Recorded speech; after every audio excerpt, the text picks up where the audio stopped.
Shining Light Baptist Church po sa Subic, Zambales. Sir, sinend ko na sa'yo, sir. Ang PowerPoint, sinend ko sa'yo. Okay. Hello po, magandang hapon po sa ating lahat. Okay. Yeah. Sige po, wag po tayong magsayang ng time. Tayo po tayong lahat and open our Bible on Ephesians chapter 3.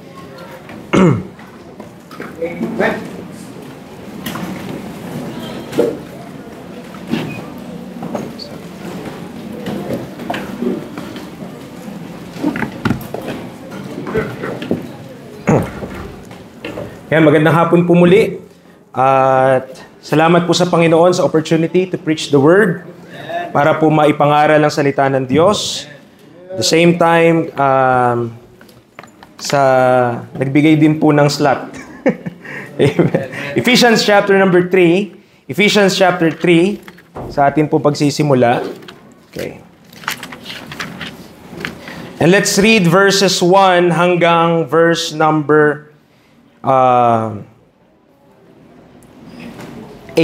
Okay. Ephesians chapter 3 verses 1 to 8. Salitan po tayo. Ako po sa verse 1, kayo po sa verse 2 at magkikita po tayo sa verse number 8. Verse number 1, for this cause, I, Paul, the prisoner of Jesus Christ for you Gentiles,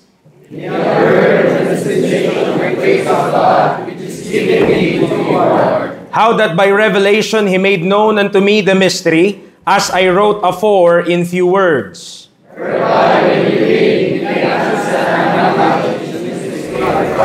Which in other ages was not made known unto the sons of men, as it is now revealed unto his holy apostles and prophets by the Spirit.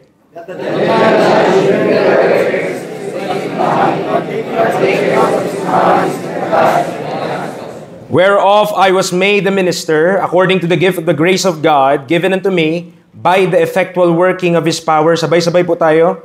Unto me who am less than the least of all saints is this grace given, that I should preach among the Gentiles the unsearchable riches of Christ. Purihin po ang Diyos sa pagbabasa ng Kanyang salita. Makaupo na po tayo. Alright. Okay. Naka-ready na yung natin dyan, bro. Ayun, salamat po. Meron po kayong clicker or something. Yeah. Thank you.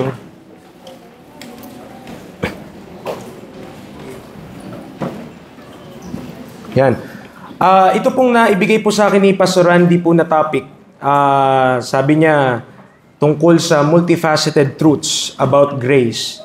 And I am, hindi naman na puwersa, but I should look into all mentions of grace in the Bible para makakita ng overview or snapshot on what is the Bible's teaching about grace. Alam niyo po, the word grace is often parang binabato na lang siya anywhere and by anyone. Kahit po yung mga unbeliever, they could even say those words. But what we wanted this afternoon is mapaliwanag po sa atin, ma-preach sa atin mula sa salita ng Diyos para mag-gain tayo ng understanding and appreciation about the doctrine of the grace of God para po sa ating panahon. Okay? So ito po yung goal ng ating po pag-aaral ngayong hapon po na ito. So ito yung binasa natin ng mga verses kanina. So makita natin, highlight ko po na naka-color yellow yung dispensation of the grace of God. Now, in verse 5, 6, 7, and 7, makita natin that the Apostle Paul, sabi niya sa verse number 7, he is given, okay, according to the gift of the grace of God, given unto me. Okay? Iyan po ay pupuntahan po natin mamaya. But I want you to note na ito po ay sinabi niya unto me. Okay? Hindi pa siya yung para sa lahat, bagkos sabi niya unto me. Okay? Sa kanya po specific binigay yung bagay po na ito. Now, let's look on the mentions of grace.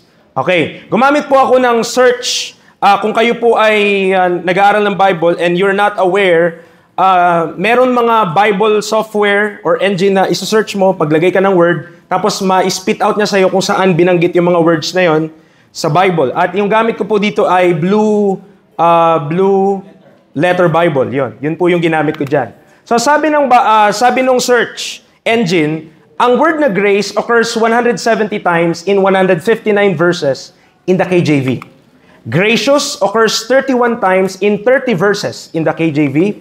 Graciously occurs 4 times in 4 verses in the KJV. Disgrace occurs 1 time in 1 verse in the KJV.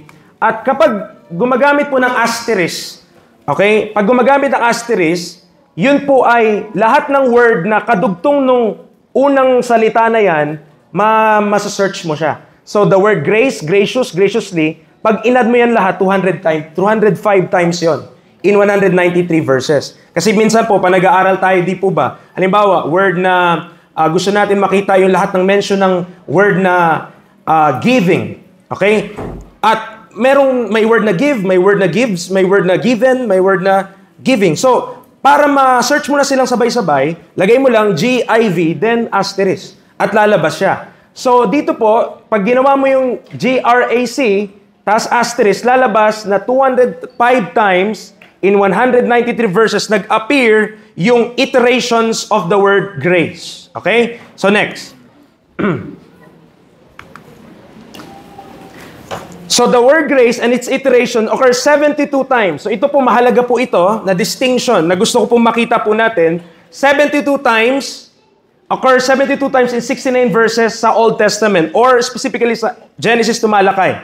Yung word na grace, gracious, graciously, 72 times nag-appear doon. Now, in the Gospels, Matthew, yung mga paborito natin, Matthew, Mark, Luke, and John, only 6 times.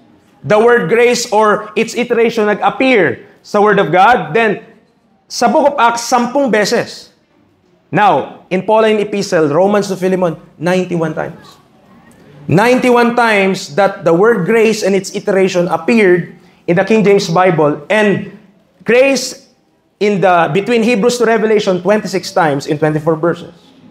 Okay? Anong ibig sabihin nito, preacher? What does this tells us? Out of 205 times na occurrence ng word na grace and its other forms, 91 over 205 or 44%, 44.39. Kung merong mga mahilig sa data po, sa percentage. Kung idadagdag mo pa yung siyam na occurrence na word na grace sa Book of Acts, magiging 100 na yon, 100 over 205, which equates to 48.78%. Ibig sabihin, almost kalahati po ng mention of word grace in the scripture is found in Acts to Philemon. Okay? So according to ChatGPT, yung Romans to Philemon, 2,033 verses ang meron po doon. So 2,000 verse, that is out of 31,102 verses of the KJV, 6.54% of the entire Bible. Yung Romans to Philemon, 6.54% lang siya. Kung ika-quantify mo, out of the whole book from Genesis to Revelation, that means 6.54% of the whole Bible holds nearly half of grace in the entire book. Okay? So that observation alone, without any bias, should raise questions. Bakit ganun? Napakakapal ng salita ng Diyos. Tama po ba? If we try to read from Genesis to Revelation, it will take you some time na mag-skim through or basahin ito. And yet, pag pininch mo sa iyong daliri, kung gaano kakapal yung from Acts hanggang sa Philemon, manipis lang yun. Manipis lang po yun. Yet, kalahati ng mention ng grace sa Bible nandoon. Half of the mention of grace in the Word of God is found in that section. So that in itself should raise a question, bakit ganon? Okay? Bakit kaya ganon? Now, so mag-ano po muna tayo. So the usage of the term grace from Genesis to John. Una, mapapansin natin sa Bible, ginagamit po yung grace, ito po yung mga references, Genesis, ito mga to, as explaining that men found favor with the Lord.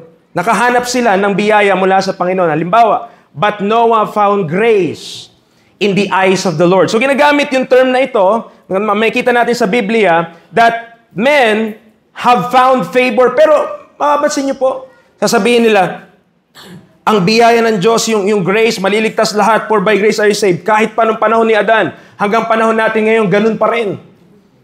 Mga kapatid, yung naka-found grace lang dyan, yung si Noah at ang kanyang pamilya. Ang iba po nalunod. Bakit ganun? Okay? What's the difference? Ano po? So pangalawa, hindi lamang found favor with the Lord, but we could also found favor with people. Ginagamit din siya na nakasumpong ka ng biyaya mula sa tao na yon. Halimbawa, itong si Jacob with his brother Esau. Sabi dito, and I have oxen and asses, flocks and men servant, women servant, and I've sent to tell my Lord that I may find grace in thy sight.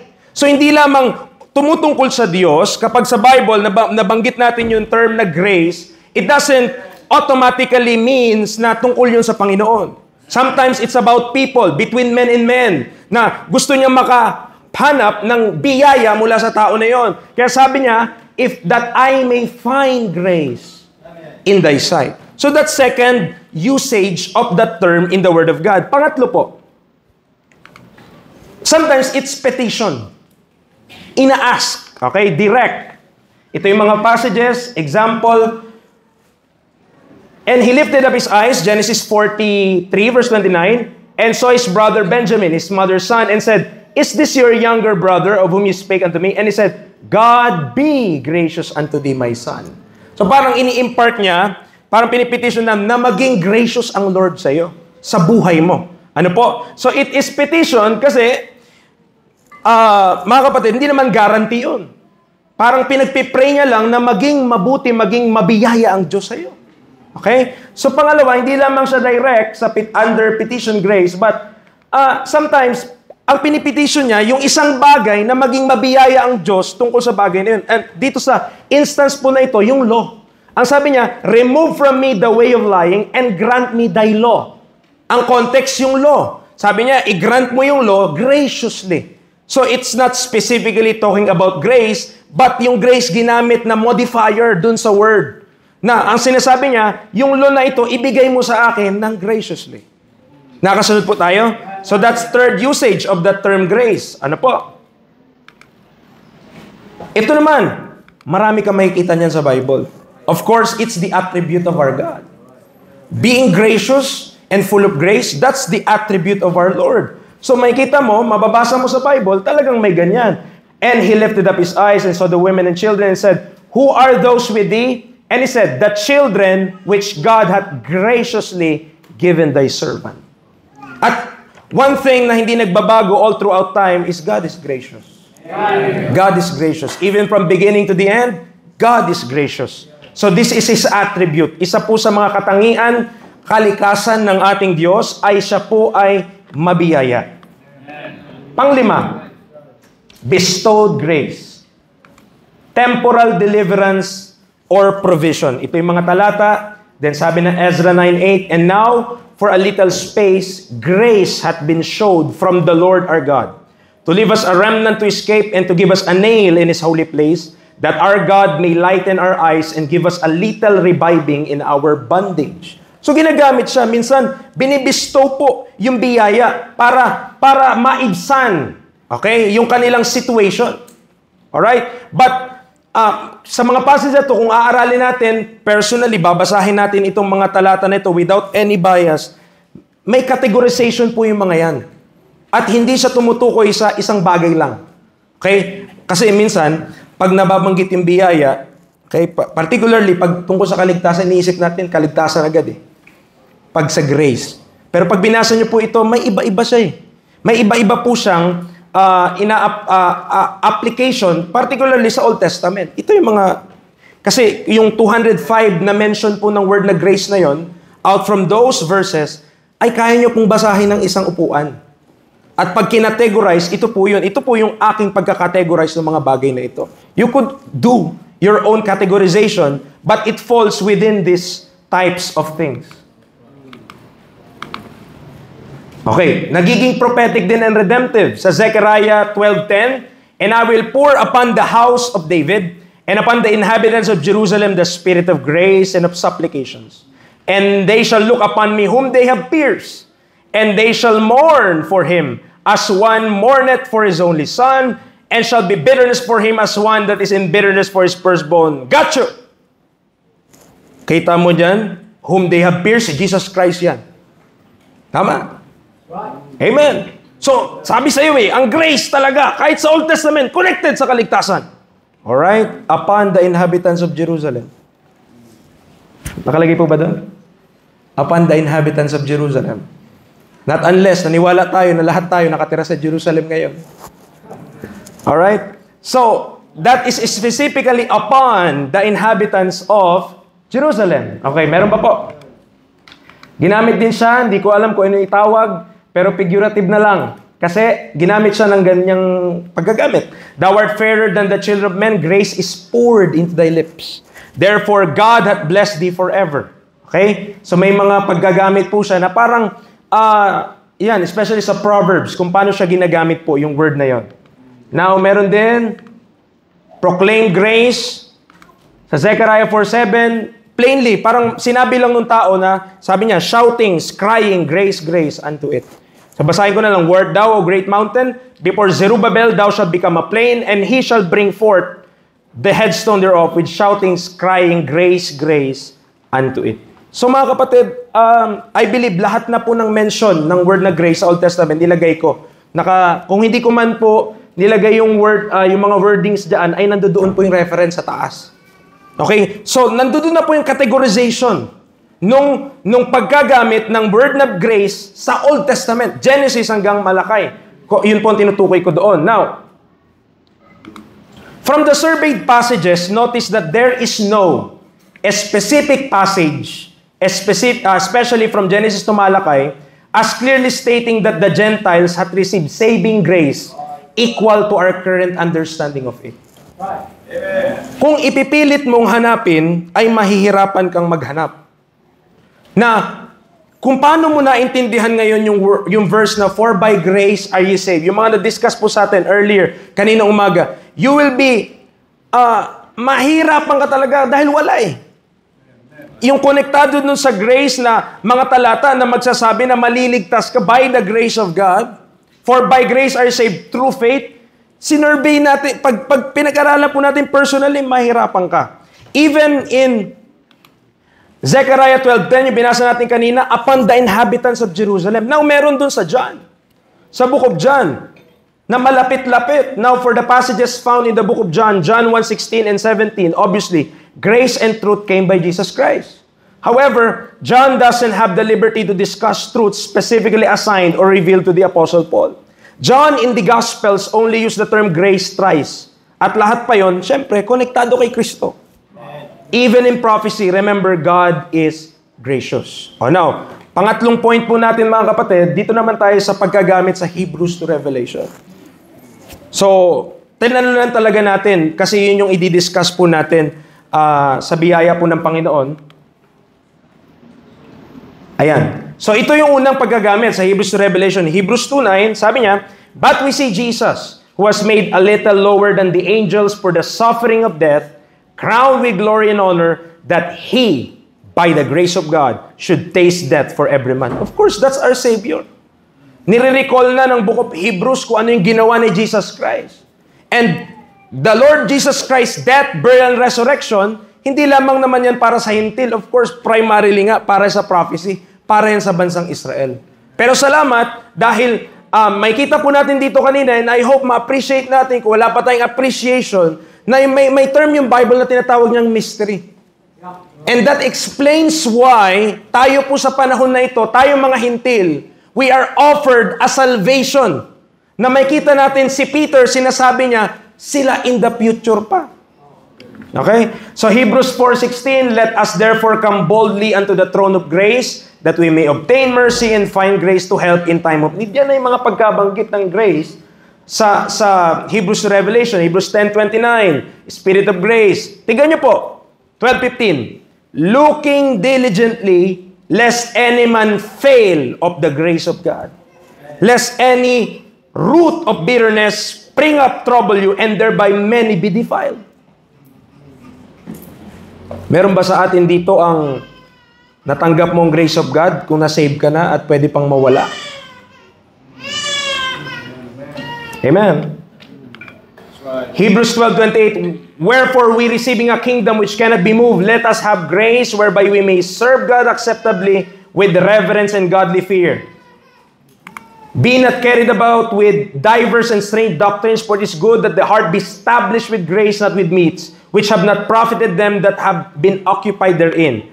Grace be with you all. Amen. James 1:11, for the sun is no sooner risen with a burning heat, but it withereth the grass, and the flower thereof falleth, and the grace of the fashion of it. Anong tumutukoy yung grace dyan? Saan konektado? Doon sa flower.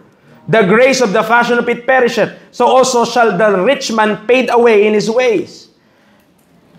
But he giveth more grace, wherefore he saith, God resisteth the proud, but giveth grace unto the humble.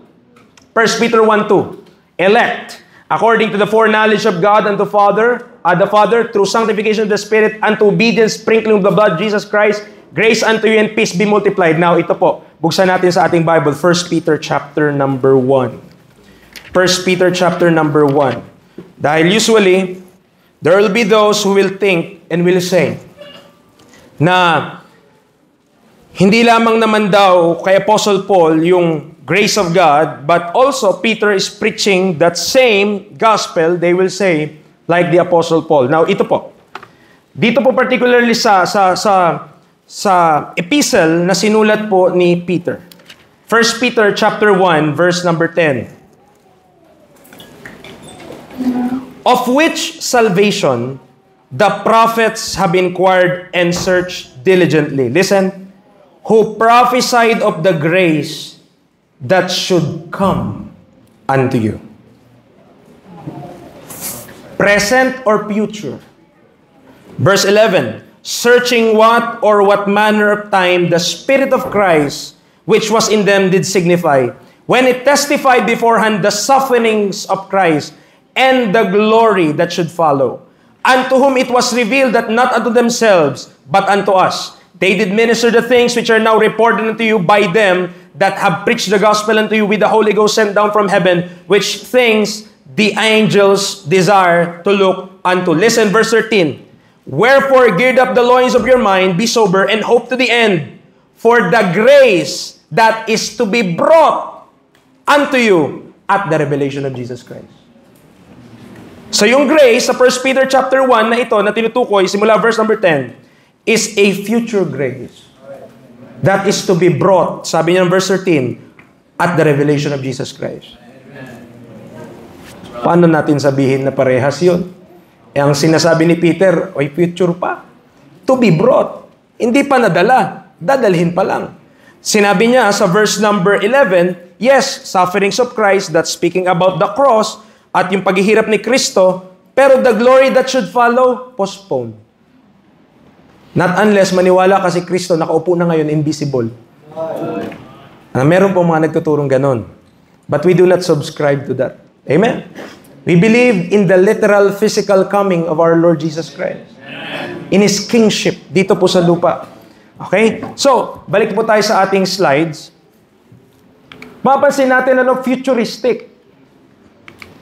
If so be ye have tasted that the Lord is gracious, the grace of life, dito sa 1 Peter chapter 3 verse 7, as every man hath received the gift, even so minister the same one to another as good stewards of the manifold grace of God. Right? Likewise, the younger, sa dulo, give it grace to the humble. 1 Peter 5:10, but the God of all grace. I mean, totoo naman. Even kahit saang panahon, He is the God of all grace. Amen. So, see sa 1 Peter 5:12, this is the true grace of God wherein you stand. All right. Grace and peace be multiplied unto you through the knowledge of God and of our Lord Jesus, or Jesus our Lord. But grow in grace. Grace be with you, mercy and peace from God the Father, okay? Jude 1:4, the grace of our God into lasciviousness. Revelation 1:4, alam niyo sa Book of Revelation po, 2 beses lang nabanggit yung grace. Akin naman, sa duda ko lang, kasi ang gitna na nun, rat. Sa gitna na kasi ng Book of Revelation, puro rat na doon. So, sa umpisa, may umpisa ng pagkabanggit, Revelation 1:4, grace be unto you, dun sa 7 churches. Sa dulo, grace of our Lord Jesus Christ be with you all, amen. Pero sa gitna, ayun na, 7 trumpets, 7 vials, lahat na po. Okay, so nakita natin, yun na po lahat dun sa Hebrews to Revelation, that's all the mention of the word grace from Hebrews to Revelation. Now, this is just a basic outline, mga kapatid. Marami pa pong mas complicated dito or mas maraming information. Pero, Tignan niyo po yung kinulayan ko ng dilaw. Orange po yung iba dyan, yung dilaw lang na word. Grace Church Age. Ano po nababanggit natin yan eh? We are living in the church age. We are living in grace. We are living under grace. Or in the grace period. Yan yung term. Nabuhay tayo sa grace period. Minsan nababanggit natin, pero di natin naintindihan. Bakit? Bakit tayo namumuhay sa grace period? Paano mo nasabi na tayo nasa grace period? Amen. So it means, yun yung kulang tayo sa understanding at maraming mga believers, they don't know why we are living. Sabihin na, kasi dumating na si Kristo. Siya na yung tagapagligtas. Okay. But what more? Bakit nasasabi ng marami that this is the grace period, this is the church age? Marami po kasing nalilito tungkol sa bagay na yan. We often call or made aware that our time is called church age or grace age. We might agree to that either ignorantly and even consent to its usage, but some do not have the understanding as to why. Our key verse, yung binasa natin sa Ephesians 3 po, sheds light to the dispensation of the grace of God given unto me, sabi ni Paul. Okay? Now, why is that important? What is so different with this dispensing of the grace of God unto the Apostle Paul from the grace we have seen in the Old Testament and ages to come passages? Pinakita ko po sa inyo the representative text mula po doon sa Genesis to Malakay. Binigyan natin ng mga example, may categorization tayo ng grace doon. From Hebrews to Revelation, nakita natin yung mga mention ng word grace po doon. Pero gusto ko lang sabihin, bago po ito ipagpatuloy, si Paul lang ang nagsabi nung, for by grace are you saved through faith. And that not of yourself, it is the gift of God. Not of works, lest any man should boast. That is an exclusive statement na ginawa niya. And ipapaliwanag ko po sa biyaya po ng Panginoon sa ating lahat ngayong hapon kung bakit. The dispensation of the grace of God given to Paul. So letter A, ito po naman ay survey na ito ng mga passages na mababanggit yung grace sa Romans to Philemon. Now, grace that called the Apostle Paul. Sa Galatians 1:15, binanggit niya, but when it pleased God, who separated me from my mother's womb, and called me by His grace. That is His own testimony and statement. Na biyaya ng Diyos ang tumawag sa akin. Okay? So yun yung una. That's, we will call, kasi mahilig tayo sa alliteration, so S. S tayo. Special yun. Okay, pangalawa. Committing the grace of God unto Paul. Committing the grace of God unto Paul. Tignan niyo po nababanggit na to simula po kagabi pa, yung mga talata po dito. Pero kinulayan ko lang siya para makita nyo po, But none of these things move me. Acts 20:24. Neither count I my life dear unto myself, so that I might finish my course with joy, and the ministry which I have received of the Lord Jesus, to testify the gospel of the grace of God. Nakita nyo, tinawag siya, dun sa talata kanina, tinawag siya ng biyaya. At dito sa Acts 20:24, siya yung nag-testify, he received, and he will testify the gospel of the grace of God. Sa Ephesians 3:2, if ye have heard of the dispensation of the grace of God, which is given me to you word. Particularly po, kiniklaim ni Apostle Paul na siya po mismo yung nag-receive.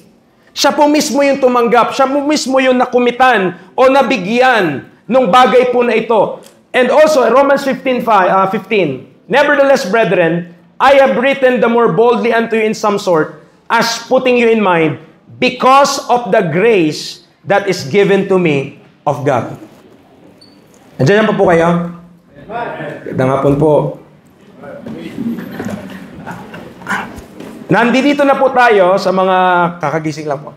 Nandito na po tayo sa committing of the grace of God unto Paul. Yung biyaya ng Diyos, yung biyaya po ng Diyos ay ibinigay ng Diyos kay Apostle Paul para i-dispense niya. May kita niyo sa Ephesians 3:2. Kung sabi niya, kung narinig niyo yung dispensation of the grace of God, which is given me, sa kanya po particularly, hindi sa ibang apostoles. Hindi sa ibang disipulo. Romans 15:5, the grace that is given to me of God.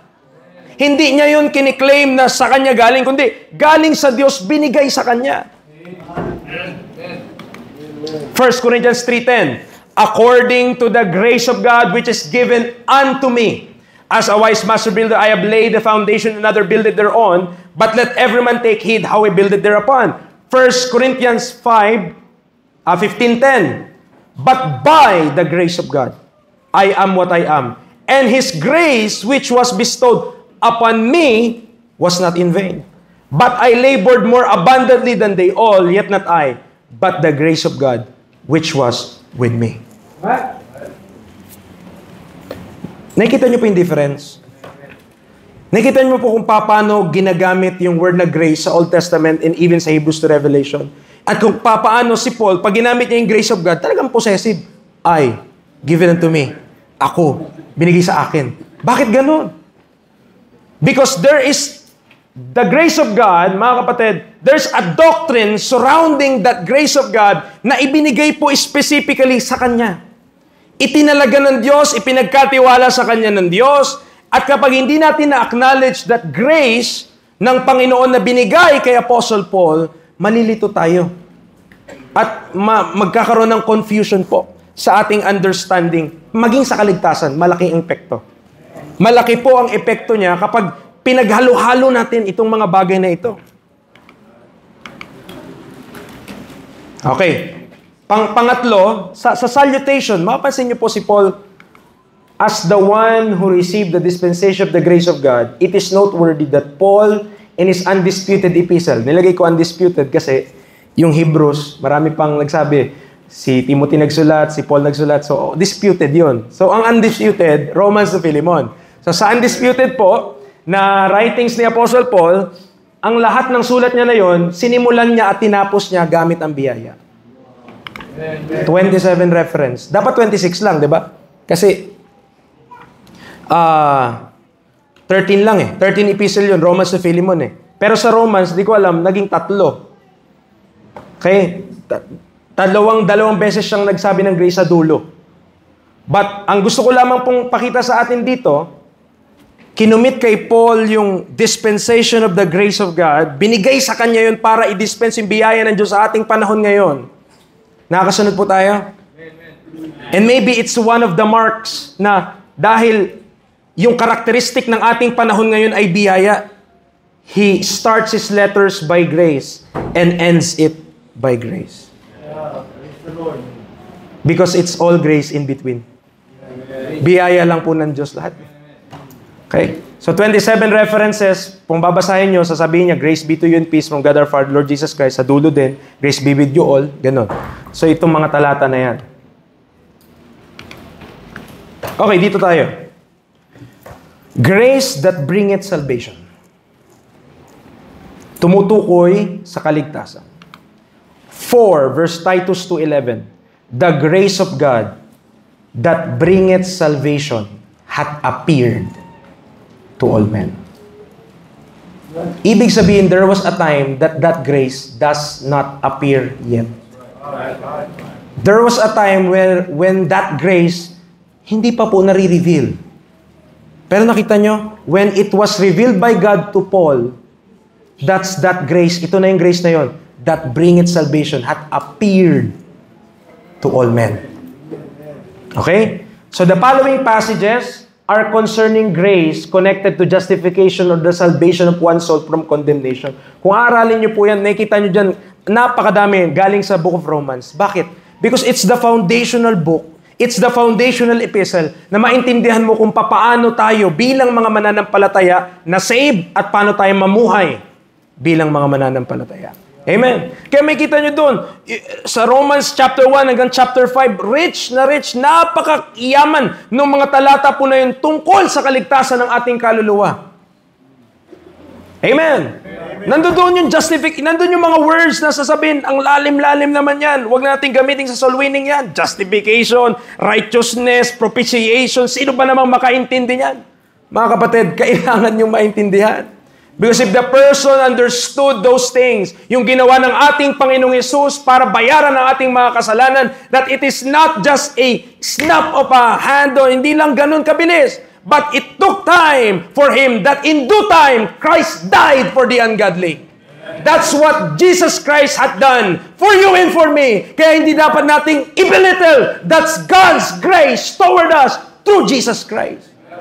Sa pamamagitan ni Kristo Jesus, we receive that grace of God na nagdadala ng kaligtasan, nagpakita sa lahat ng tao. Amen. Hindi po ganun sa lumang tipan. Bakit mo masabihin na ganun sa lumang tipan? Nakita nga natin yung mga verse eh. Hindi mo naman nabasa dun that for by grace are you saved through faith and that the grace of God that bringeth salvation had already appeared. At parang minegapone lang ni Apostle Paul ngayon at inulit niya lang, hindi po mga kapatid. Kung babasahin natin yung Pauline epistle, you will hear yung mga terms na but now, in due time, manifested this word through preaching. Why? Because our time is described by grace. And this grace also, hindi lamang for select few, but this grace is unto all men. Unto all men. Sa lahat ng tao. Kaya itong mga talata po na ito, mga kapatid, pag titignan natin sila, aaralin natin sila, may kita mo, yung grace, dito mo mapapatunayan na yung grace nagliligtas. Pero kung gagamitin mo sa Old Testament, mahirapan ka kung paano mo gawin yun. Now, this grace is not just for salvation, but also in sanctification, on how we should live. Nakalagay din yun sa Word of God. 2 Corinthians 1:12, for our rejoicing is this, the testimony of our conscience, that in simplicity and godly sincerity, not with fleshly wisdom, but by the grace of God, we have had our conversation in the world and more abundantly to you word. Kaya nasabi ko po kanina, na ang salitang grace o sinasabing grace of God, minsan cliché lang siya sa maraming Kristiyano. Minsan nauulit-ulit mo lang, nagpapatuloy pa po ako sa Panginoon, sa biyaya ng Panginoon. Cliché lang siya. Kasi may doktrina po behind that grace of God. Now, kung naiintindihan natin that doctrine that also relates to the death, burial, and resurrection of Jesus Christ, mga kaibigan, mga kapatid, talagang masasabi mo na ikaw ang pamumuhay mo by the grace of God. Because you are considering yourself like Christ to be dead indeed unto sin and alive unto God. That's the grace of God. Pero kung ang pagkaunawa lang natin sa biyaya ng Diyos, patuloy po ako, ito, okay pa din kami, biyaya pa rin kami na, okay din yun. Pero kung maintindihan mo palalo yung doktrina tungkol sa biyaya ng Diyos, masasabi mo, matetestify mo talaga sa iyong puso, kagaya niya, sa 2 Corinthians 1:12, nasabi niya, ang aming testimony, not that in simplicity, God is not with fleshly wisdom, but by the grace of God. We have had our conversation in the Word and more abundantly to your Word. Kaya niya nasasabi yun, hindi po filler words. Alam niyo po yun? Hindi parang isiningit mo lang, hindi siya parang hindi siya ganun sa Word of God. Intentional yung placing ng word na grace of God in Pauline epistle because that is describing yung ginagawa ng biyaya ng Diyos sa buhay niya at sa buhay ng mga mananampalataya. That's why when we say, makapagpatuloy ako dahil sa biyaya ng Diyos, what exactly do you mean by that? Anong ibig sabihin natin when we say that? That I have continued, kahit hindi tayo matapat, I have continued in the grace of God. Paano?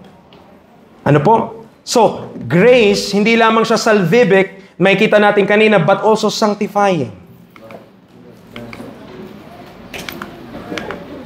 Baliktad pala, sustaining. Saan na tayo? Ayun. Nalagpasan po natin to, no? Ayun. Okay. 2 Corinthians 9:8. Sorry po. Ibang binabasa ko kanina. 2 Corinthians 9:8. And God is able to make all grace abound toward you, that ye always having all sufficiency in all things, may abound to every good work. Hindi lamang siya sanctifying, hindi lamang siya saving, mga kaibigan, mga kapatid, but it's also sustaining. Kaya na-claim din natin na tayo ay nasusustain ng biyaya ng Diyos dahil meron talaga mga talata sa Biblia na may kita natin that we are sustained because of God's grace. We could quit. Pwede na tayong tumigil. Pwede na tayong mag-shut up. Pwede na tayong wag magpatuloy. Why? Because the enemy, Satan himself, ay patuloy tayong dinidiscourage. Yung policy of evil ni Satan na ang mga mananampalataya not continue into the grace of God. Mga kapatid, doktrina kasi yun eh. Tingnan mo sa Galatians, sabi niya. Sige niyo po, Galatians 1. Para i-prove ko po sa inyo that the grace of God is a doctrine. Galatians chapter 1. Galatians chapter number 1. Verse number 6. verse number 6. Ang sabi dito, I marvel that ye are so soon removed from Him who called you into the grace of Christ unto another gospel. Nandiyan po kayo? Hindi lahat na nagsabi na nagpatuloy ako sa biyaya ng Diyos ay nagpapatuloy sa biyaya ng Diyos. Kasi kung ibang ebanghelyo ang daladala mo, hindi ka nagpapatuloy sa biyaya ng Diyos. You are removed from Him who called you into the grace of God unto another gospel. How could we continue in that grace? That this grace ay hindi po nabahiran ng works if we are adding works to that grace. How could you claim that you are continuing into that grace kung ikaw ay unto another gospel? Yes, that's right. Amen. Napakahalaga, hindi lang siya pala cliche, hindi lang pala siya filler words, hindi lang pala siya binabanggit natin para lang may masabi tayo sa testimony. But it's actually doctrine by which we live. Amen. It is actually teachings by which we adhere. And it's actually a set of principles by which we stand. Amen. Nandiyan pa po tayo? Alright. Sige, continue po natin. Ito, naunahan na kanina. Grace of the riches of liberality in spite of affliction and poverty. I call that sacrificial. Ito pong sa Macedonia. 2 Corinthians chapter 8 verse 9. For ye know the grace of our Lord Jesus Christ, that though He was rich, yet for your sakes He became poor, that ye through His poverty might be rich. Di po ba tayo aware that even though yung kahirapan na ating nadadanas kuminsan, kaya tayo nakakapag-push through at nakaka-go through doon. And even kahit gipit ka na mismo, nakakapagbigay ka pa rin at nakakapag-contribute ka pa rin sa gawain ng Panginoon, that's also grace. That's also grace. Grace that could extend beyond. Ito na yung limit eh. Pero, sabi sa 2 Corinthians 8, beyond their power, they were willing of themselves. Dahil anong sekreto? Una, ibinigay muna nila yung sarili nila sa Panginoon. They first gave their own selves to the Lord and to us. Sabi ni Apostle Paul. Nandiyan pa po tayo mga kapatid. Yung grace ng Panginoon na hindi lamang sa kaligtasan, hindi lamang sa pamumuhay mo na parang okay ang lahat, bagkus kahit yung sa kahirapan po mga kapatid. And poverty is not a mark of ungodliness. Hindi porket tayo ay may pangangailangan, hindi porket tayo ay nahihirapan, hindi porket tayo ay merong mga bagay na talagang hirap na hirap tayo, ibig sabihin nun malayo tayo sa Diyos mga kapatid. Baka quite the contrary. Maybe because kaya mo nararanasan yan dahil you are becoming partakers of Christ's suffering. At alam po yun ng mga ministers of God. Alam po natin yun sapagkat alam natin yung mga taong umalis, alam natin yung mga taong kinalimutan tayo, alam natin yung mga taong, kumbaga sa term ngayon, kinancel out ka ba? Kinancel ka nila? But anong sabi dito? For you know, the grace of our Lord Jesus Christ, that though He was rich, yet for your sakes, para sa iyo, para sa akin, He became poor, that ye through His poverty might be rich. Amen. Also, grace that is ministered by the recipients of the same grace, that serving or speaking grace. Ephesians 4:29, let no corrupt communication proceed out of your mouth, but that which is good to the use of edifying, that it may minister grace unto the hearers. Yung tumanggap ng biyaya, nakabigay din ng biyaya. Di ba natin na-acknowledge lahat na natanggap natin? Amen. Binigay lang din sa atin. So kung maibigay natin sa iba, makontribute natin sa iba para ma-edify sila, mga kaibigan, mga kapatid, that's grace as well. Pero nag-flow na. Amen. Yung na-receive mo, naibigay mo sa iba, redound to the glory of God. Amen. Let the word of Christ dwell in you richly in all wisdom, teaching and admonishing one another in psalms and hymns, spiritual songs, singing with grace in your hearts to the Lord. Let your speech be always with grace, seasoned with salt, that ye may know how ye ought to answer every man. Now, mga kapatid, to conclude,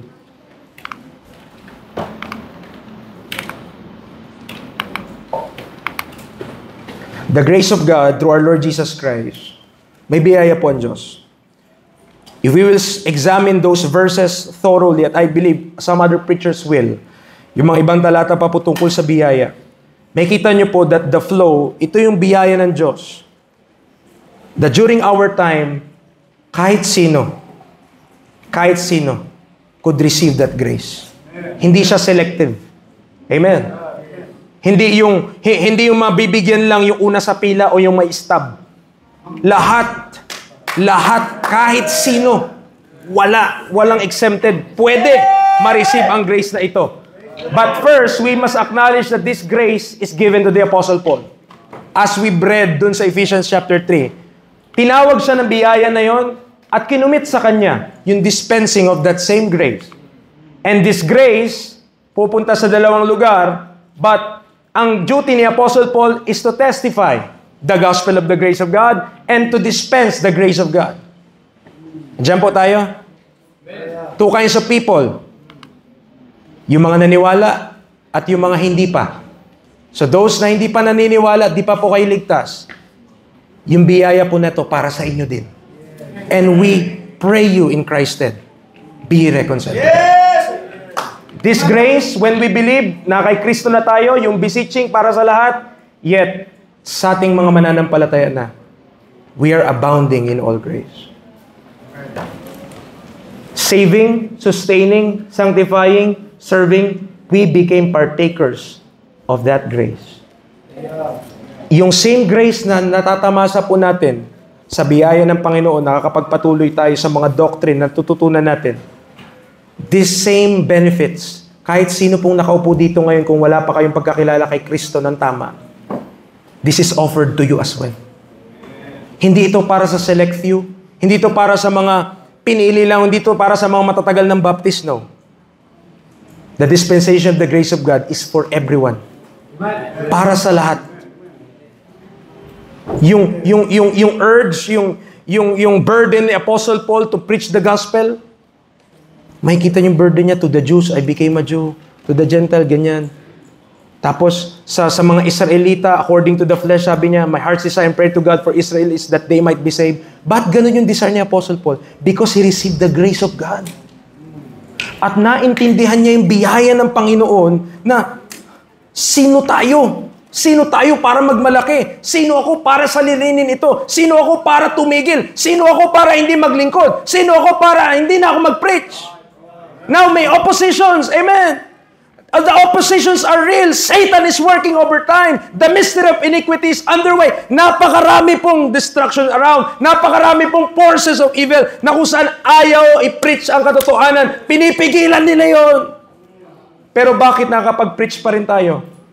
Because of the grace of God. Given unto us also. Purihin po ang Panginoon, tayo po manalangin. Lord, thank you for this time. Salamat po sa opportunity to preach your word. I pray na naging encouragement for this little time na meron po kami. At sa next preacher, kayo po magbigay ng grace that he may speak boldly to make known yung mga truths na kanya rin po na-receive. To God be the glory in Christ, we pray. Amen. That is grace.